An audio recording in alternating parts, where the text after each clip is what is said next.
มาเด้อสุดที่ละมาใหม่เด้อสุดท้ายเลยมาเด้อ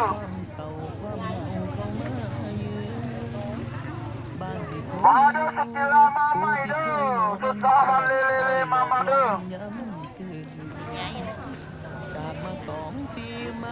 มาเด้อสุดมาเด้อสุดที่ละมาใหม่เด้อสุดท้ายมาเด้อสุดที่ละมาใหม่เด้อสุดท้ายเลยมาเด้อ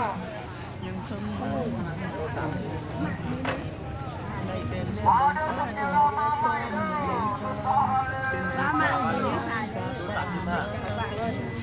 อสุดที่ละมาใหม่เด้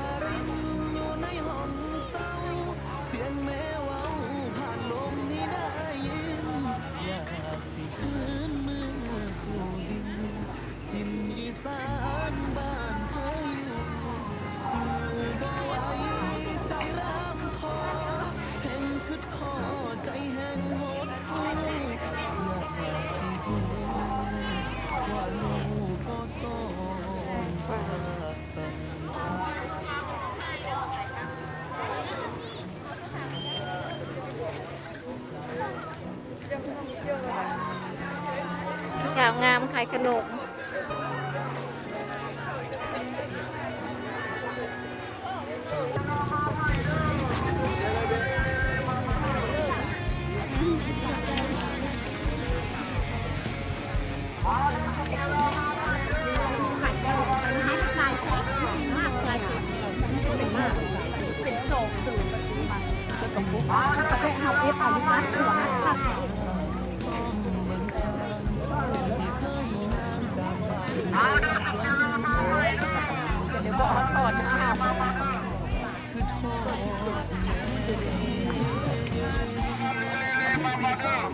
เป็นจะแซ่บเนาะมันมี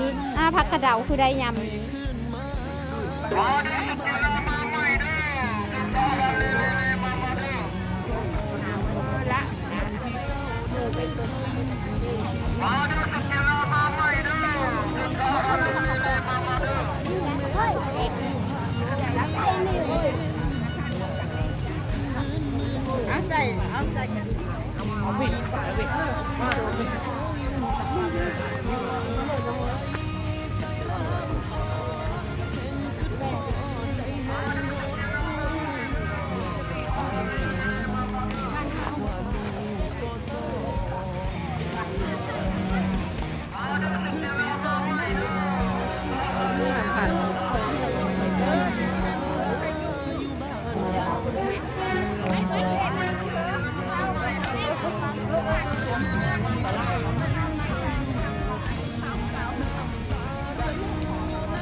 พ่อค้าประจำบ้านนี่พ่อค้าสิบล้อประจำบ้าน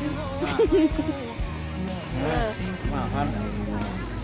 เวลาไฟก่อนต้มโอ้ไก่เนาะมาเท่าไหร่2,000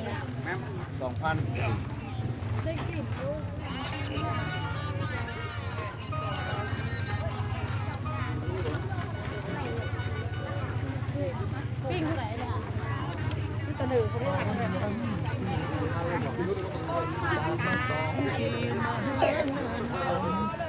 ทำแบบ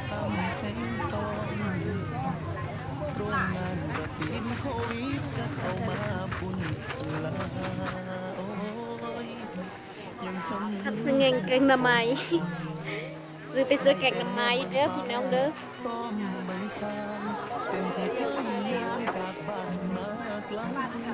ซื้อโลดซื้อโลดเวรเนี่ย คือสีซ้อมทางหาลูกหลาให้ขึ้นมาอยู่บ้านเฮาเพื่อนน้อยน้อยหลังเก่าๆมองที่เจ้านั้นเคยอยู่กินน้ำตารินอยู่ในห้องเศร้าเสียงแม่เว้าผ่านลมที่ได้ยินอยากสิคืนมือสู่ดินทิมอีสานบ้านเคยอยู่สู่บ่ไหวใจ งามเอ็นเอามาขายคนนี้ ใจแห้งหมด ไม่ปล่อยนี่กะประชาชนบันทึกได้ตัวจริงได้ ก็ซ้อมทา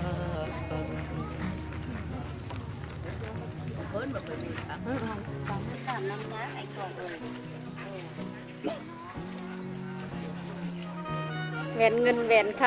ำแม่ค้าผู้ขายก็งามงาม สวยแต่เจ้า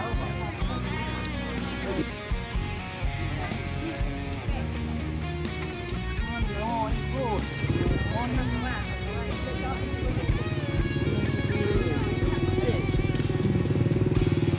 ได้แต่แม่เบิ่งฟ้าซ่อมเบิ่งทางสิ่งที่เคยย่างจากบ้านมาไกลเจ้าสิอยู่จังใดคือโทษแม่เด้คือสิซ่อมทา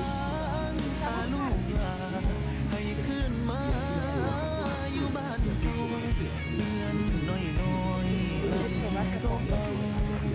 มองที่เจ้านั้นเคยอยู่กิน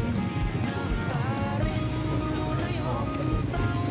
เสียงแม่เว้าผ่านลมไม่ได้ยิน ได้ซื้ออย่างส่วนแม่ค้า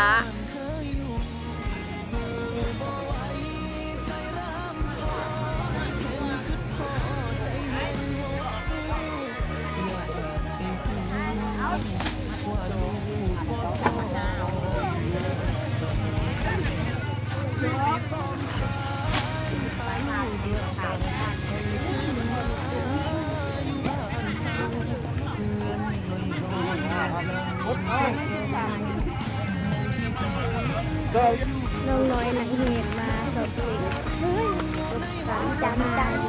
ปฏิบัติตัวคดี